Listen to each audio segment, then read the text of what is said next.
Pues buenas tardes y bienvenidos a la introducción al Antiguo Testamento. La semana pasada terminamos el libro de Job, ese libro tan peculiar, tan distinto en muchos sentidos en la Biblia, y ahora nos correspondería entrar en Salmos. Pero como Salmos es un libro extenso y estamos a las puertas del verano, entonces lo que vamos a hacer es comenzar con Eclesiastés en esta tarde, y de esta manera entonces va a ser más asequible porque Eclesiastés tiene solamente 12 capítulos.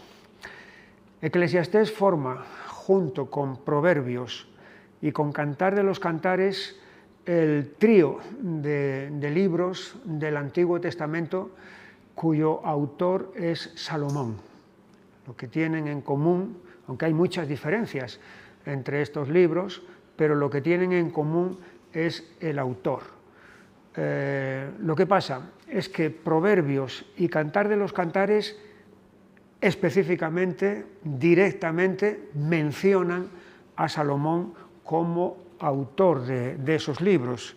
Allí en Proverbios 1 y versículo 1, los proverbios de Salomón, hijo de David, rey de Israel.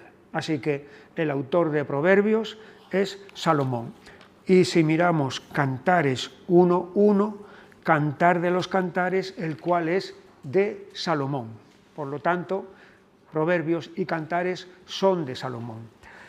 En cuanto a Eclesiastés hay una pequeña diferencia, y es que dice en el capítulo 1 y versículo 1, palabras del predicador, hijo de David, rey en Jerusalén. Pero no aparece el nombre de Salomón.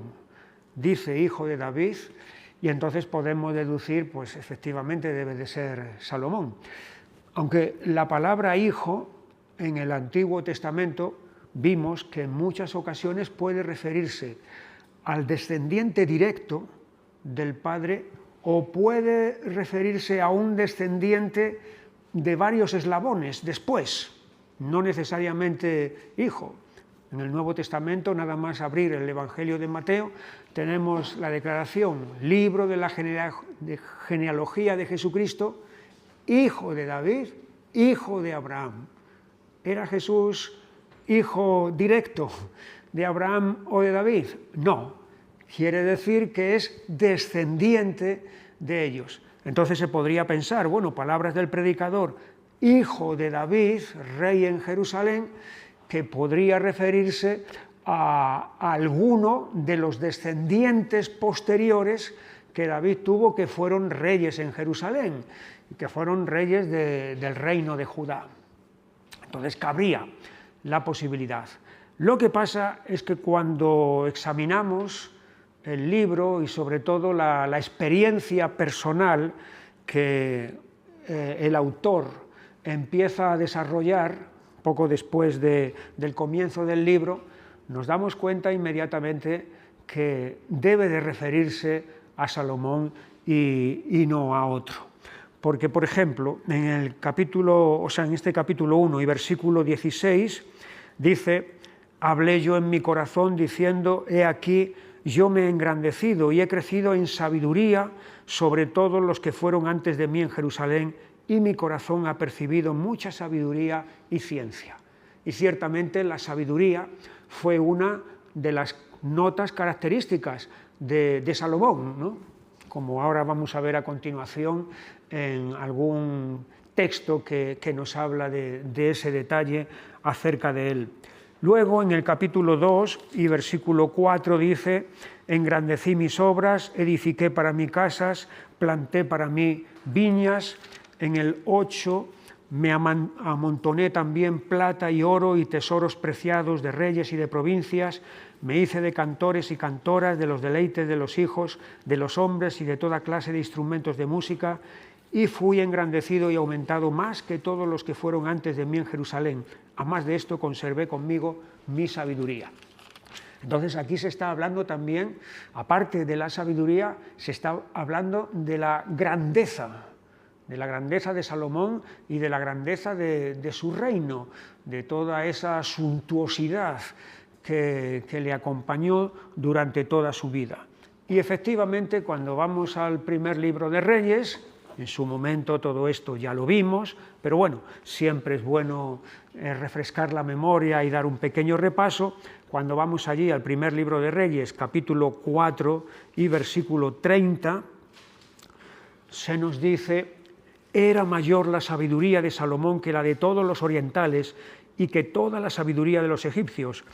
Aún fue más sabio que todos los hombres, más que Etán, Ezraíta, y Quemán, Calcol y Darda, hijos de Maol, y fue conocido entre todas las naciones de alrededor.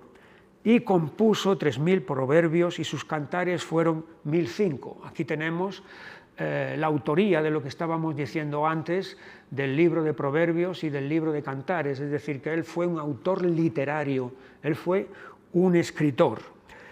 Y versículo 33, también disertó sobre los árboles, desde el cedro del Líbano hasta el hisopo que nace en la pared. Asimismo disertó sobre los animales, sobre las aves, sobre los reptiles y sobre los peces.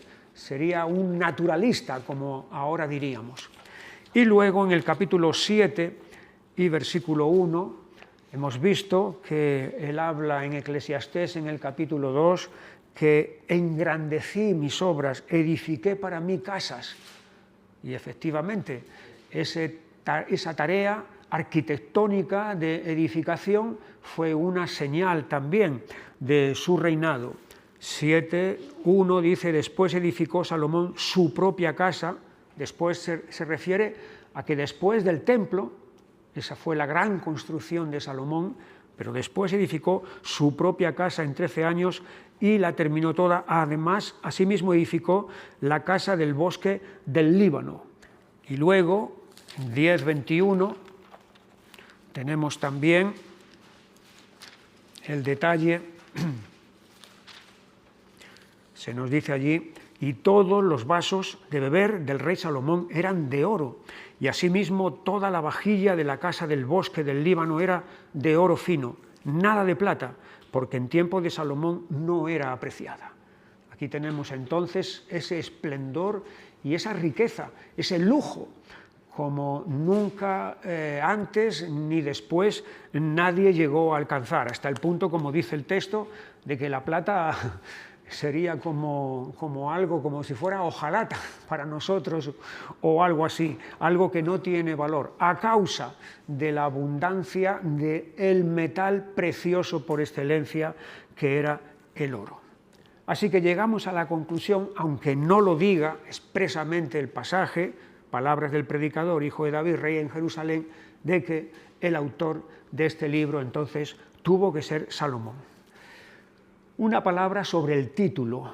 El título Eclesiastés procede de un término que significa asamblea, que significa congregación, de tal manera que Eclesiastés indica al hombre, a la persona que se dirige a la asamblea, que habla a la congregación, por lo tanto, al predicador. Ese es entonces el título que, prestado del griego, nos ha pasado a nosotros directamente. Veíamos en el libro de Job que había una gran pregunta que Job tenía en su corazón, y esa pregunta era: ¿por qué? ¿Por qué? ¿Por qué me está sucediendo lo que me está sucediendo? ¿Por qué me está pasando todo este cúmulo de desgracias, de aflicciones? Y como Job no alcanza a entender, entonces de ahí surge entonces esa pregunta que es ¿por qué? En Eclesiastés no está la pregunta ¿por qué? Late otra pregunta, que es ¿para qué? ¿Para qué? Es decir, ¿para qué estamos aquí en esta vida? ¿Qué sentido, qué propósito tiene que vengamos aquí a este mundo, a la existencia, y hagamos esto o hagamos aquello? ¿Cuál es la meta? ¿Cuál es el fin de todo esto? ¿Para qué estamos aquí? ¿Veis la diferencia? Job se pregunta por qué, es decir, Job quiere retroceder para conocer la raíz de por qué pasan las cosas. Eclesiastés no retrocede a la raíz. Eclesiastés lo que quiere es avanzar hasta conocer el final, el propósito de la vida por el cual estamos aquí. ¿Cuál es la meta auténtica, la meta verdadera? Eso es lo que está en la mente de este autor. De ahí entonces que Eclesiastés, hay algunos libros, algunas obras literarias que tienen título y subtítulo, ¿verdad? Está el título con letras más grandes y luego debajo hay un subtítulo con letras más pequeñas. Bueno, este libro podría tener un título que es Eclesiastés y podría tener un subtítulo, y el subtítulo sería el sentido, la búsqueda del sentido de la vida. Eclesiastés o la búsqueda del sentido de la vida. Porque según sea el final, según sea el propósito de la vida, así va a ser el recorrido, así va a ser el itinerario que vamos a llevar en esta vida. Si nuestro propósito está torcido, si nuestra meta está equivocada, entonces nuestro itinerario, nuestro camino en esta vida también va a estar equivocado. Pero si nuestra meta es correcta, es certera, entonces nuestro itinerario también va a ser certero. La búsqueda del sentido de la vida. El ser humano es la única criatura de todas las criaturas que Dios creó que se preocupa por esta búsqueda del sentido de la vida. Porque el ser humano sabe que vive y sabe que va a morir. Y de esa reflexión, entonces, es de donde nace esa búsqueda del sentido de la vida. Los animales no saben. Viven, pero ignoran totalmente que van a morir. Y por lo tanto, de ahí no surge ningún pensamiento ni ninguna reflexión. El toro que sale al ruedo con todo su ímpetu y toda su fuerza, que parece que es el dominador y el señor de toda la arena, no sabe que con toda su fuerza, en 15 minutos, va a terminar muerto. Pero los seres humanos sabemos perfectamente que venimos a este mundo y que un día vamos a tener que dejarlo. Y de esa reflexión, precisamente, es de donde viene esa búsqueda del sentido de la vida. Aquí, fíjate, hay una nota característica de estos 3 libros de Salomón que tiene cada uno de ellos. El libro de Cantar de los Cantares tiene una nota de alegría. Es la alegría del amor conyugal, del amor entre esposo y esposa. Cantar de los Cantares, su nota es alegría. Proverbios, su nota es enseñanza, instrucción, pedagogía. De hecho, Proverbios podríamos decir que es el libro pedagógico de la Biblia. Por supuesto que toda la Biblia es pedagógica, es decir, es instrucción, es enseñanza. Pero el libro de Proverbios tiene un carácter peculiar de pedagogía, de instrucción, porque es un padre el que está todo el tiempo hablando al hijo para instruirle, para enseñarle, para conducirlo. Así que Cantar de los Cantares es alegría, Proverbios es instrucción y Eclesiastés es reflexión. Reflexión es pararse a pensar. Y pararse a pensar precisamente qué hacemos aquí y para qué estamos aquí, y qué es lo que merece la pena hacer y lo que no merece la pena hacer. Búsqueda del sentido de la vida. En mi experiencia personal fue así. Cuando yo era adolescente,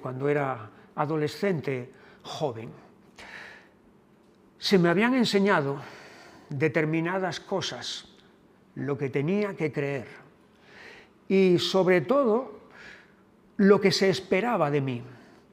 Y lo que se esperaba de mí es que yo me preparara en el sentido profesional, estudiando, para conseguir un buen puesto de trabajo, un buen empleo, una buena profesión, con la cual me ganara la vida y pudiera vivir una vida estable y una vida normal y corriente como las demás personas. Luego llegaría el casamiento y la familia, etc.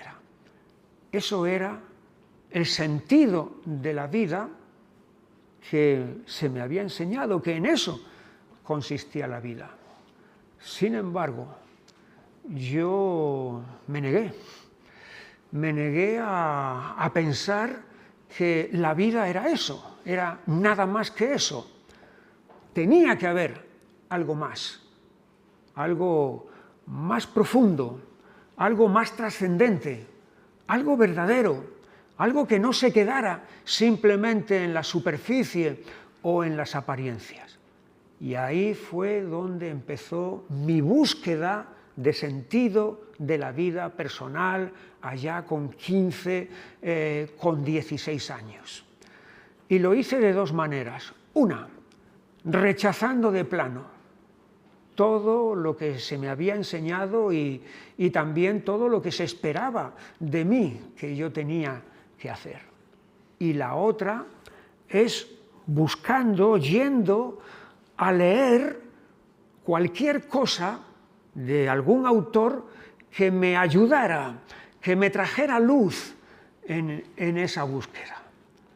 Lo que pasa es que en todo ese afán, toda esa ansia por leer a fulano, a mengano, etc., terminé al final con una confusión en mi mente, porque estaba buscando el sentido de la vida, la respuesta, en hombres que estaban tan perdidos como yo o más perdidos todavía que yo.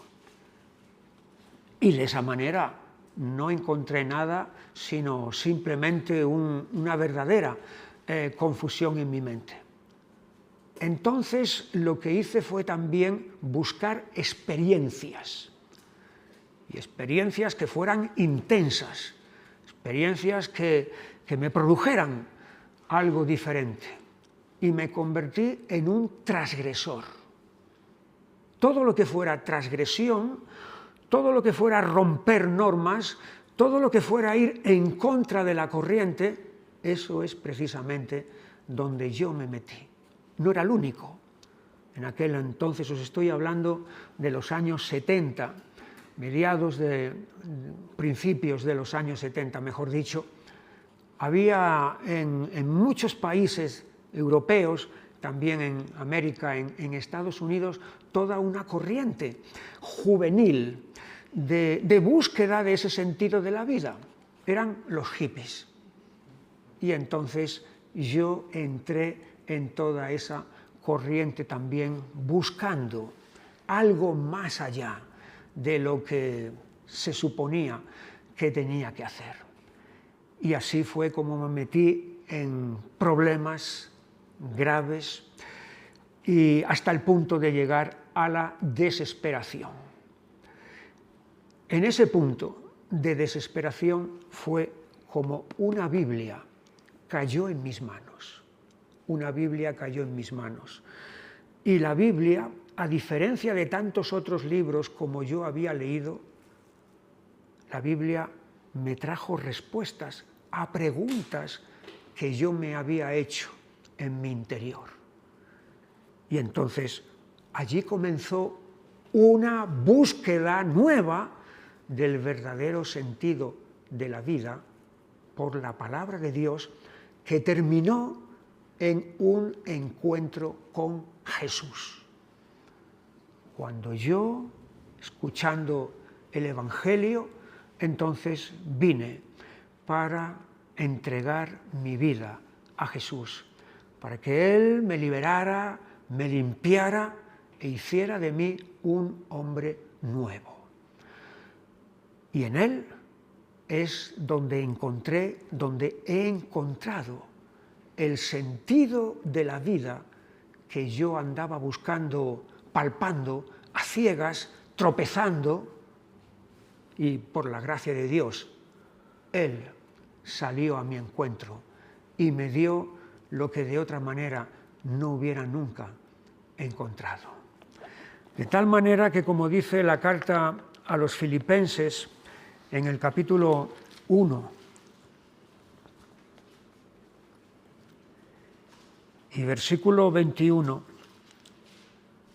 porque para mí el vivir es Cristo y el morir es ganancia. Estas son las palabras del apóstol Pablo. El sentido de la vida para el apóstol Pablo era Cristo. Y para mí es lo mismo. Para mí el vivir es Cristo, mi sentido de la vida. Y el morir es ganancia. El morir para mucha gente es la tragedia suprema, porque es la pérdida de todo y lo que no tiene vuelta atrás. Pero para el cristiano la vida tiene sentido y ese sentido se lo da Cristo, y el morir también tiene sentido, porque el morir no es pérdida, sino que es ganancia de pasar, de estar en su presencia y de tener toda la plenitud de la salvación. La búsqueda del sentido de la vida. Todos los sistemas filosóficos y religiosos que los hombres han ideado son consecuencia precisamente de este buscarle el sentido a la vida. Y así algunos de esos sistemas han llegado a terminar en el escepticismo, es decir, en dudar de todo. No hay nada auténtico, no hay nada verdadero. Eso es el escepticismo. Muchos acaban ahí. Otros acaban en el pesimismo de que no hay respuesta, de que no hay un verdadero sentido a la vida. Otros acaban en el cinismo, pensando que en la burla, en reírse de todo eso, ahí está la solución. Otros acaban en el absurdo, diciendo la vida es un absurdo, que no hay quien la entienda, no tiene ni pies ni cabeza todo esto.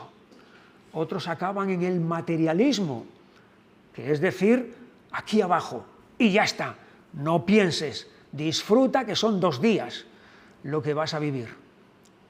Y otros acaban en algo mejor, que es el idealismo, es decir, de buscar la perfección, de buscar lo excelente a base de sus propios esfuerzos, que al final se van a estrellar contra la realidad de la debilidad de nuestra naturaleza.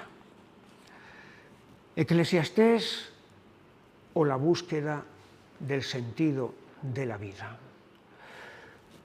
No es fácil hacer una división de este libro, no resulta fácil. Yo lo he intentado y esto es lo que al final he conseguido. En primer lugar, hay una introducción del libro que está en los primeros 11 versículos, donde el autor plantea el tema, plantea la cuestión que luego va a desarrollar. Luego hay una experiencia personal, su experiencia personal, la de Salomón, nos la cuenta, nos la dice, de esa búsqueda. Salomón fue un buscador Y él nos está aquí dando testimonio en qué consistió esa búsqueda y a dónde llegó. Luego tenemos una tercera parte que sería la observación del mundo, lo que pasa en el mundo, la realidad de este mundo, los hechos que acontecen. Eso es lo que él registra aquí. Luego, y ya acabando el libro, está la búsqueda de Dios, la cual él nos insta, nos exhorta. Y finalmente, el sentido auténtico de la vida, que lo tenemos en los últimos versículos de este libro.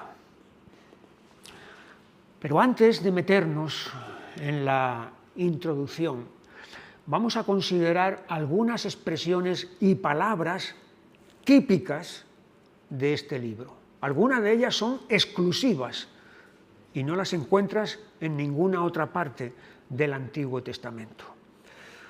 Una expresión típica y exclusiva de Eclesiastés es debajo del sol. Debajo del sol. Si has leído Eclesiastés, te habrás dado cuenta que una y otra vez él va mencionando esta expresión debajo del sol. Aparece hasta 28 veces. No lo busques en ningún otro libro del Antiguo Testamento ni del Nuevo, porque no lo vas a encontrar. Es aquí y solamente aquí donde está eso de debajo del sol.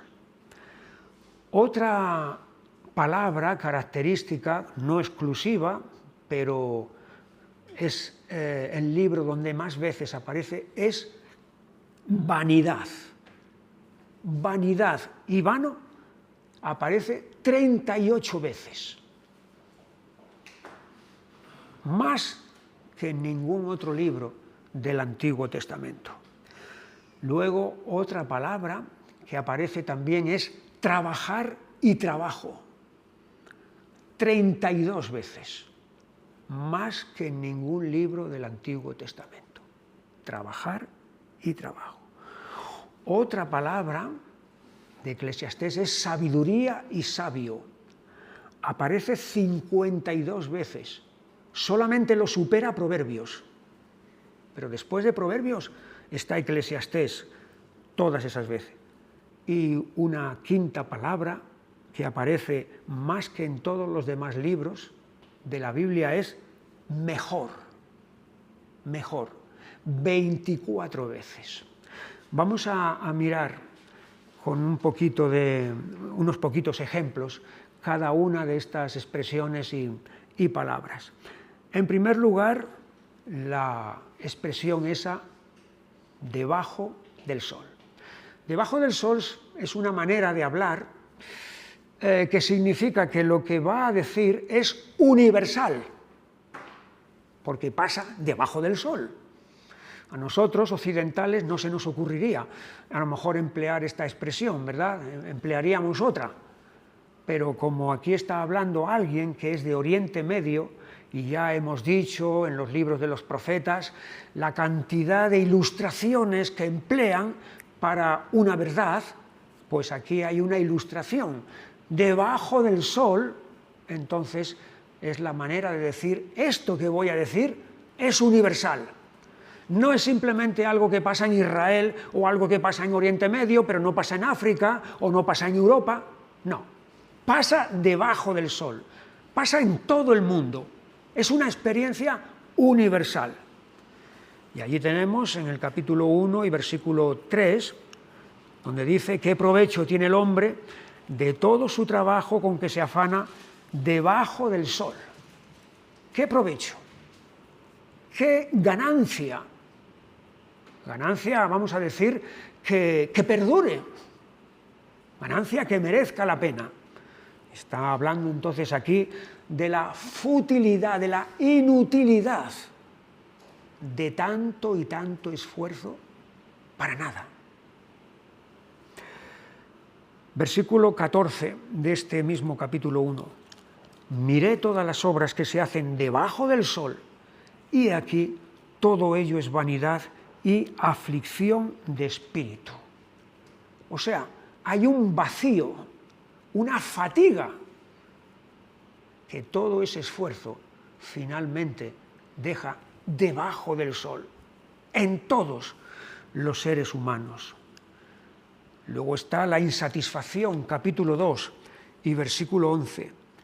Miré yo luego todas las obras que habían hecho mis manos y el trabajo que tomé para hacerlas, y he aquí, todo era vanidad y aflicción de espíritu y sin provecho debajo del sol. Insatisfacción. Al final me quedo vacío. No tengo auténtica satisfacción en todo aquello que he emprendido y que estoy haciendo. Está también el cansancio. Versículo 17. Aborrecí por tanto la vida, porque la obra que se hace debajo del sol me era fastidiosa, por cuanto todo es vanidad y aflicción de espíritu. Pero es un cansancio aquí que está muy cerca del hastío. Del hastío. No simplemente de decir, qué cansado estoy hoy, y entonces me acuesto y mañana me levanto nuevo y todo esto. No, no se refiere a ese tipo de cansancio, sino a ese hastío, estar harto de todo esto, porque nada de lo que hace le produce verdadera satisfacción. Está el desánimo, versículo 19.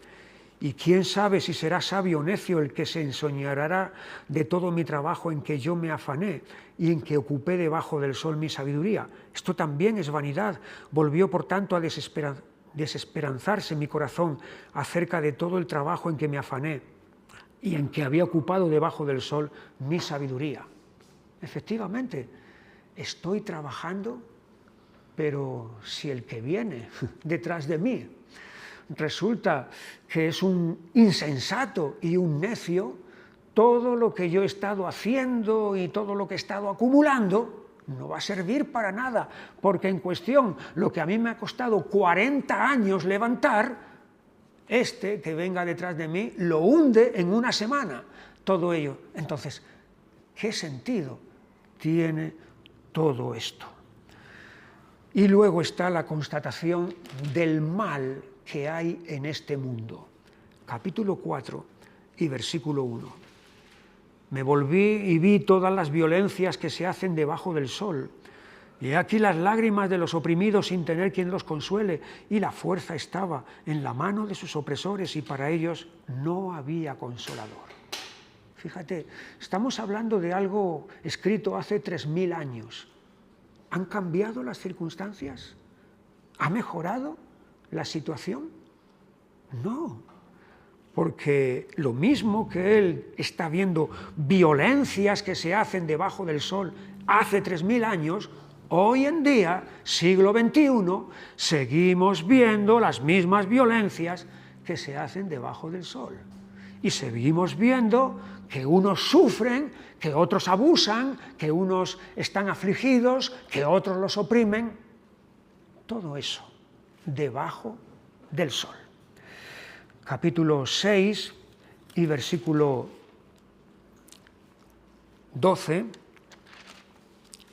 Porque quién sabe cuál es el bien del hombre en la vida, todos los días de la vida de su vanidad, los cuales él pasa como sombra. Porque ¿quién enseñará al hombre qué será después debajo de él, debajo del sol? Y es aquí la incertidumbre, la duda, en cuanto a no saber qué es lo que nos depara el futuro, lo que viene después. Y capítulo 9 y versículo 3, este mal hay entre todo lo que se hace debajo del sol, que un mismo suceso acontece a todos, y también que el corazón de los hijos de los hombres está lleno de mal y de insensatez en su corazón durante su vida, y después de esto se van a los muertos.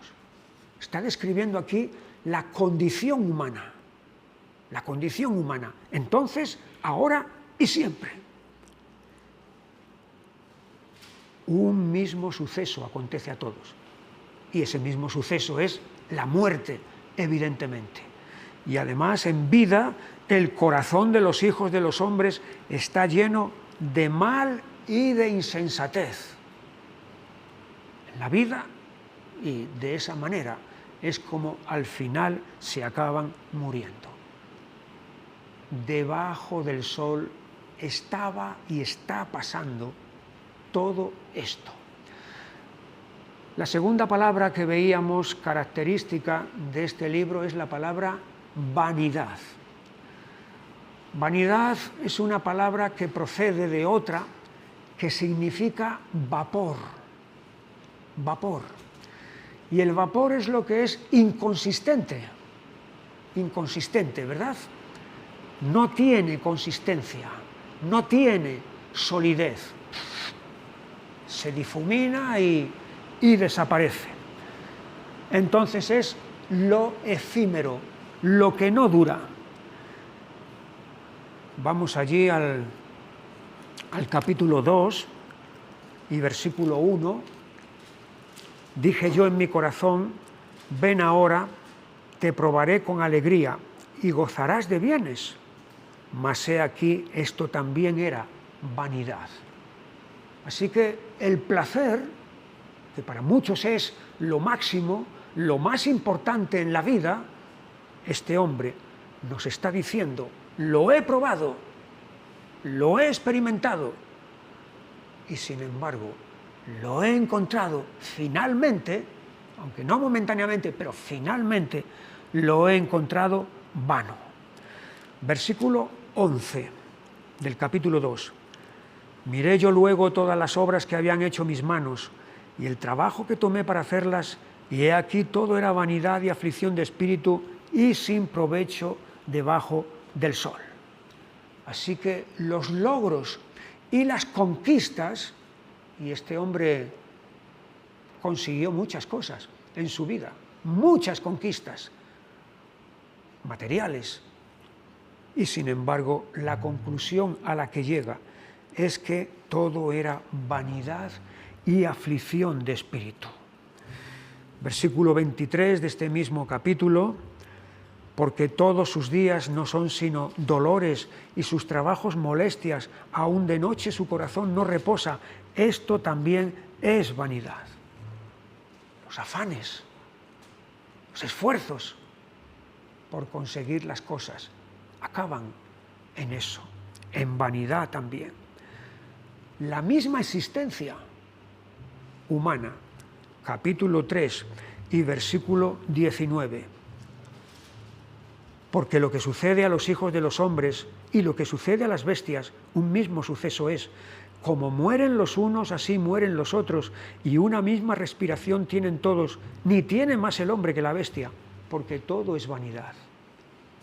La existencia humana, al mismo nivel que la existencia de las bestias, de los animales, porque hay un mismo suceso que acontece a todos, que es la muerte. Las fantasías, capítulo 5 y versículo 7. Donde abundan los sueños, también abundan las vanidades y las muchas palabras, mas tú teme a Dios. Donde abundan los sueños, las fantasías. A veces nos montamos, nos hacemos castillos imaginarios, castillos de naipes. Les das un toque y todo eso que estábamos imaginando que podíamos hacer o que íbamos a hacer, se viene totalmente abajo. Hay una inconsistencia, hay una vanidad en todo eso. Versículo 10 de este capítulo 5. El que ama el dinero no se saciará de dinero, y el que ama el mucho tener no sacará fruto. También esto es vanidad. Así que la acumulación material, que para muchos es el ídolo supremo en esta vida, lo que le da sentido a la vida, ganar, tener, acumular. El que ama el dinero no se saciará de dinero. Y el que ama el mucho tener no sacará fruto. En esa acumulación hay una vanidad, hay una inconsistencia. Y finalmente, capítulo 11 y versículo 10, quita pues de tu corazón el enojo y aparta de tu carne el mal, porque la adolescencia y la juventud son vanidad. La adolescencia y la juventud, la etapa dorada de la vida, la etapa donde uno está con todos sus proyectos, todas sus ilusiones, todos sus sueños, toda su fuerza y energía. Me como el mundo. Eclesiastés dice, la adolescencia y la juventud son vanidad, porque van a pasar rápidamente y fugazmente. Debajo del sol, vanidad. La otra palabra que decíamos que era característica de Eclesiastés es trabajar y trabajo. Pero esta palabra, trabajar y trabajo, no se refiere a ese trabajo creativo en el cual nos sentimos realizados, haciendo algo que verdaderamente nos trae realización a nosotros y también sirve para otros. No. Aquí la palabra trabajar y trabajo tiene el significado de brega, de fatiga, del trabajo que va acompañado de dolor y sudor y esfuerzo. Es la clase de trabajo que tenemos al principio en el libro del Génesis, allí en el capítulo 3 y versículo 17. Y al hombre dijo, por cuanto obedeciste a la voz de tu mujer y comiste del árbol de que te mandé diciendo, no comerás de él, maldita será la tierra por tu causa. Con dolor comerás de ella todos los días de tu vida. Aquí hay un trabajo, pero no es el trabajo original en el que Dios puso al hombre en el huerto para que lo cuidara y lo guardase. No. Aquí el trabajo se ha convertido en otra cosa, en una carga insoportable. Versículo 19. Con el sudor de tu rostro comerás el pan hasta que vuelvas a la tierra, porque de ella fuiste tomado, pues polvo eres y al polvo volverás. Ese es el sentido que tiene la palabra trabajo y trabajar en Eclesiastés. Allí en el capítulo 2 y versículo 18, asimismo aborrecí todo mi trabajo que había hecho debajo del sol, el cual tendré que dejar a otro que vendrá después de mí. Y quién sabe si será sabio o necio el que se enseñoreará de todo mi trabajo en que yo me afané y en que ocupé debajo del sol mi sabiduría. Esto también es vanidad. Este texto lo vimos ya antes, ¿verdad? Pero aquí se habla acerca de ese trabajo, de toda esa molestia dura que él se ha tomado para hacer las cosas y que luego no sabe cómo van a terminar todo eso que él ha levantado. Hay aquí una duración incierta, un resultado incierto de ese trabajo. El beneficio del mismo es nulo. Capítulo 3 y versículo 9. ¿Qué provecho tiene el que trabaja de aquello en que se afana? ¿Ves aquí? Afán. ¿Qué provecho? ¿Qué beneficio? Beneficio verdadero, beneficio permanente. No lo hay. El fruto, capítulo 4 y versículo 6, más vale un puño lleno con descanso que ambos puños llenos con trabajo y aflicción de espíritu. Los puños llenos, los tengo repletos de todo lo que he conseguido, pero ¿para qué? ¿De qué sirve? ¿De qué sirve esos puños llenos? Con trabajo y aflicción de espíritu. Es el agotamiento, aquí lo que hay. Y el final de todo ello es la nada, capítulo 5 y versículo 15. Como salió del vientre de su madre desnudo, así vuelve, yéndose tal como vino, y nada tiene de su trabajo para llevar en su mano. Todo lo tiene que dejar aquí. Todo se queda aquí. Así que todo ese esfuerzo y sufrimiento, al final, para no poder llevarlo con nosotros. Así que estas son algunas de los términos característicos de Eclesiastés.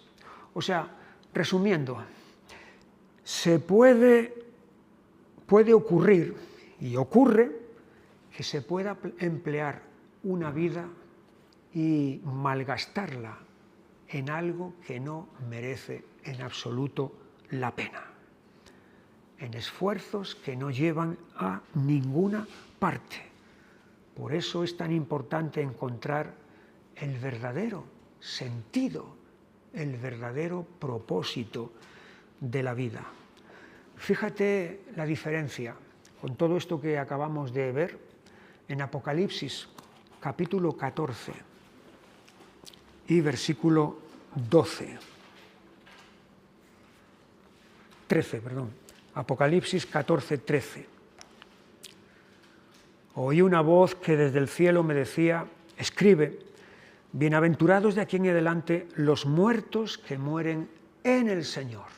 Sí, dice el Espíritu, descansarán de sus trabajos porque sus obras con ellos siguen. Fíjate qué palabra hay aquí para aquellos que han muerto en Cristo, han vivido en Cristo, han muerto en Cristo. Descansarán de sus trabajos, de sus aflicciones, de sus faenas, de sus tribulaciones, de sus esfuerzos. Todo eso viene descanso. ¡Qué bendición! ¡Qué reposo! Pero sus obras con ellos continúan. Las obras que han hecho en Cristo, las obras realizadas en el Señor y para el Señor, eso no se queda aquí y no acaba aquí. Sus obras con ellos siguen. O sea, tienen una resonancia eterna. Traspasan el umbral de esta vida. ¿Qué diferencia con lo que Eclesiastés está diciendo? De afanarse aquí abajo por cosas mundanas y materiales que al final no sirven para nada, no van a ningún sitio, con estas otras obras hechas en Cristo, en el Señor, que van a perdurar para siempre. Entonces aquí está, en lo que verdaderamente merece la pena esforzarse, y en lo que no merece la pena esforzarse, que es lo que nos enseña Eclesiastés.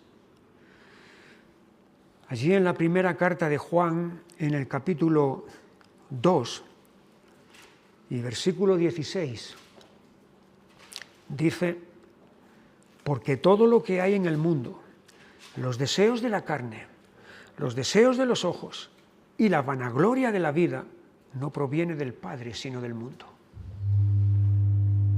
Los deseos de la carne, los deseos de los ojos y la vanagloria de la vida. En otras palabras, todos los logros que aquí abajo se puedan obtener, se puedan conseguir, son del mundo. Y versículo 17, el mundo pasa y sus deseos, pero el que hace la voluntad de Dios permanece para siempre. El mundo pasa. Es lo que Eclesiastés nos está diciendo. No merece la pena emplearse y dedicarse a todas esas cosas que finalmente, aunque aparentemente parece que tienen mucha consistencia, sin embargo, son nada, son vanidad. Es el que hace la voluntad de Dios, el que permanece para siempre. Palabras importantes que definen muy bien el mensaje que nos quiere transmitir Eclesiastés. Y ahora sí, vamos a entrar entonces en la introducción de este libro. En esta introducción, el autor, Salomón, nos introduce entonces en el marco de todo lo que vendrá a continuación. Y la introducción la tenemos resumida en el versículo 2 del capítulo 1. Vanidad de vanidades, dijo el predicador, vanidad de vanidades, todo es vanidad. Ese es el resumen de todo lo que a continuación va a exponer. Y no solamente es el principio de este libro, sino que es el colofón del libro también. Un poco antes de llegar al final, un poco antes de llegar aquí, él viene a decir lo mismo. En el capítulo 12 y versículo 8. Vanidad de vanidades, dijo el predicador, todo es vanidad. Así que comienza y casi acaba diciendo lo mismo. Esta es la exposición que él nos presenta. Y a continuación, entonces, nos habla acerca de todo ese afán con que el hombre se afana. Versículo 3, ¿qué provecho tiene el hombre de todo su trabajo con que se afana debajo del sol? Ninguno. En el Evangelio de Lucas tenemos en el capítulo 12 una ilustración que Jesús puso al respecto, que clarifica esto que Eclesiastés está diciendo aquí, de que la vanidad de todo ese esfuerzo. Capítulo 12 y versículo 13 de Lucas, le dijo uno de la multitud, Maestro, di a mi hermano que parta conmigo la herencia. Aquí tenemos a un hombre deseoso de recibir dinero, riqueza, de ese deseo, esa codicia. Mas él le dijo, hombre, ¿quién me ha puesto sobre vosotros como juez o partidor? Y les dijo, mirad y guardaos de toda avaricia, porque la vida del hombre no consiste en la abundancia de los bienes que posee. También le refirió una parábola diciendo, la heredad de un hombre rico había producido mucho, y él pensaba dentro de sí diciendo, ¿qué haré? Porque no tengo donde guardar mis frutos. Y dijo, esto haré, derribaré mis graneros y los edificaré mayores, y allí guardaré todos mis frutos y mis bienes. Y diré a mi alma, alma, muchos bienes tienes guardados para muchos años. Repósate, come, bebe, regocíjate.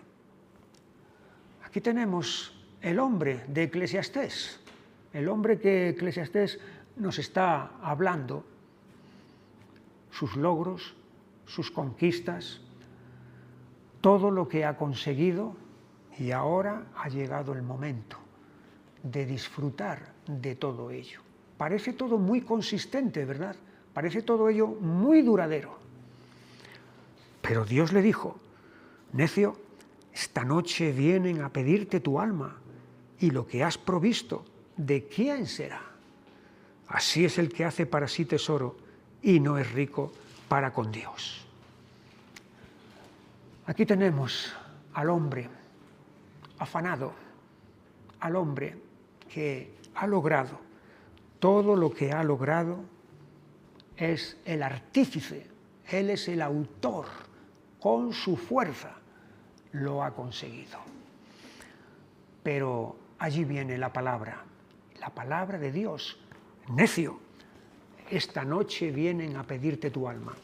si no es esta noche, va a ser otra noche, va a ser otro día. Pero finalmente te van a pedir tu alma.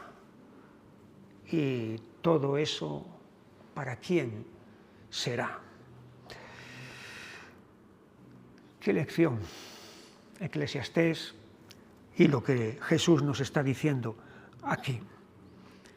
Y a continuación, en esta introducción, describe el escenario donde todas estas cosas que él está diciendo ocurren. Ese escenario es este mundo. Este mundo. Versículo 4, esta tierra. Generación va y generación viene, mas la tierra siempre permanece. Aquí hay dos cosas. Una estable y otra que está fluyendo, que está cambiando siempre. La estable es el escenario. La tierra, eso no cambia. Los que cambian son los protagonistas que están en el escenario. Generación va y generación viene. Así que hay un mover constante de generaciones que están ocurriendo aquí. Y a continuación presenta el movimiento circular perpetuo que hay en este escenario. Versículo 5. Sale el sol y se pone el sol, y se apresura a volver al lugar de donde se levanta. El viento tira hacia el sur y rodea al norte, va girando de continuo, y a sus giros vuelve el viento de nuevo. Los ríos todos van al mar, y el mar no se llena. Al lugar de donde los ríos vinieron, allí vuelven para correr de nuevo. Él está observando lo que está ocurriendo en el universo. Y lo que está ocurriendo en el universo es que hay un movimiento circular permanente. El sol sale, el sol se pone, el sol sale, el sol se pone. El viento tira hacia el sur, vuelve hacia el norte, baja al sur, vuelve al norte. Los ríos bajan al mar, se evaporan, vuelven otra vez a fluir. Hay un movimiento circular permanente en este mundo.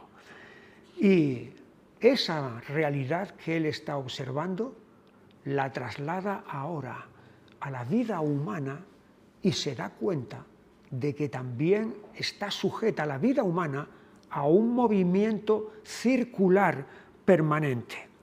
Versículo 9. ¿Qué es lo que fue? Lo mismo que será. ¿Qué es lo que ha sido hecho? Lo mismo que se hará, y nada hay nuevo debajo del sol. ¿Hay algo de que se puede decir, he aquí esto es nuevo? Ya fue en los siglos que nos han precedido. Así que la historia de la humanidad es un dar vueltas y vueltas a lo mismo siempre. Los mismos errores, los mismos tropiezos que cometieron los de hace 3000 años son los que se están cometiendo, los que estamos cometiendo ahora mismo.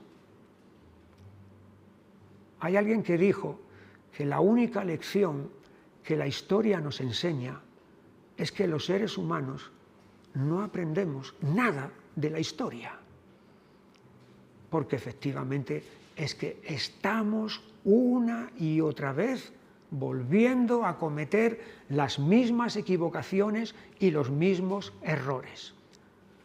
Las mismas codicias, los mismos odios, los mismos pecados, las mismas guerras, las mismas locuras, las mismas insensateces. No hay progreso entonces, no hay avance. Eclesiastés dice, no, pero podemos decir sí hay un avance, porque antes la gente se movía en carretas tiradas por animales y ahora nos movemos en automóviles. Por lo tanto, ha habido un avance. Y antes la gente vivía en casas hechas de arcilla, de barro. Y ahora vivimos en edificios hechos de ladrillos y de hormigón. Ha habido un avance, un progreso. Vamos adelante. Pero Eclesiastés lo que dice es que en las cuestiones vitales, en las cuestiones esenciales de la vida, seguimos dando vueltas a los mismos errores y tropiezos y equivocaciones. Y en ese sentido, las cosas no han cambiado en absoluto. Hoy, tal como eran cuando Salomón escribió todo esto. Esta es la introducción que nos presenta Eclesiastés. La siguiente parte es su experiencia personal, pero vamos a dejarlo aquí. Vamos a continuar entonces, si Dios quiere, la semana que viene para que Salomón nos diga cuál fue su experiencia personal en la búsqueda del sentido de la vida. Es lo más importante. Quedemos en la diana. Quedemos en la diana y no andemos dando palos de ciego de acá para allá, porque entonces vamos a malgastar nuestra vida. Y solamente tenemos aquí abajo una vida, nada más. Que el Señor os bendiga y hasta el próximo día. A la memoria las cosas que el Señor hizo por mí, incontables son sus maravillas.